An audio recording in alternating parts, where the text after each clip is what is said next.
اگر آپ ٹینیور مقرر کریں گے چیف جسٹس کا تو یہ تو ناقابل برداشت ہو جائے گا، کیونکہ ایک چیف جسٹس کو جب 4 سال کی ٹینیور مل گئی تو اس کے نیچے والا تو ریٹائر ہو جائے گا اس سے پہلے، پھر نیچے والا تو کئی چیف جسٹس جن کو 2 سال کے لیے یا 1 سال کے لیے بننا تھا وہ نہیں بن سکیں گے۔ تو اب یہ رانا ثناء اللہ صاحب نے کہا کہ جی ٹینیور لمبا ہونا چاہیے کیونکہ عدالت کا سربراہ ہے، اس کو موقع ملنا چاہیے۔ پی ٹی آئی مسترد کر رہی ہے اس کو صاف۔ کس خوشی میں سپریم کورٹ کا سربراہ کوئی چیف آف آرمی سٹاف نہیں ہوتا، وہ جج اس کے ماتحت نہیں ہوتے، وہ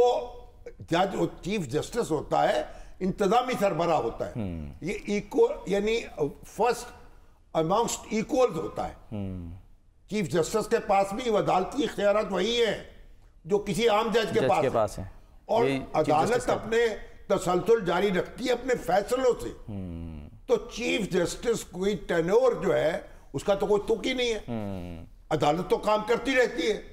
ایک جج ریٹائر ہو گیا دوسرا آ گیا۔ ہاں عمر میں اگر اضافہ کیا جائے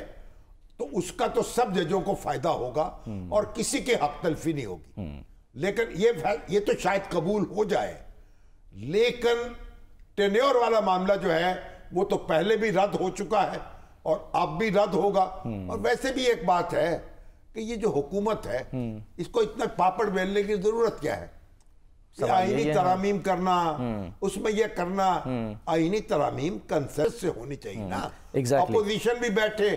گورنمنٹ بھی بیٹھے، تو آئین کی چیر پھاڑ کرنے کی بے وقتی راگنی ہے، اس کی کوئی ضرورت نہیں ہے اس وقت۔ ابھی تو شامی صاحب جو فیصلہ ہے اس میں میں پڑھ رہا تھا، احمد بلال محمود صاحب وہ فرما رہے ہیں کہ جی یہ جو فیصلہ ہے سپریم کورٹ کا، اس سے حکومت کو آئینی ترامیم میں مشکلات کا سامنا یعنی وہ اگر خواتین جو تھیں وہ ڈی سیٹ ہو جائیں گی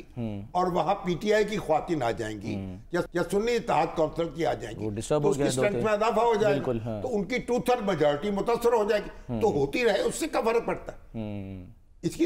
یہ ضرورت ہی نہیں ہے، عدالتوں کے معاملات میں چھیڑ چھاڑ کی ضرورت نہیں ہے، اس کے لیے ایک وسیع تر کنسنسس چاہیے۔ اگر وسیع تر کنسنسس نہیں ہے تو بھائی اب اپنا کام کیجئے، حکومت چلائیے، اپنے جو معیشت کو بحال کیجئے، کو مفاہمت کا ڈھول ڈالیے، کیوں آپ طرح طرح کے پھڈے بازی میں کیوں پڑھنا چاہتے ہیں؟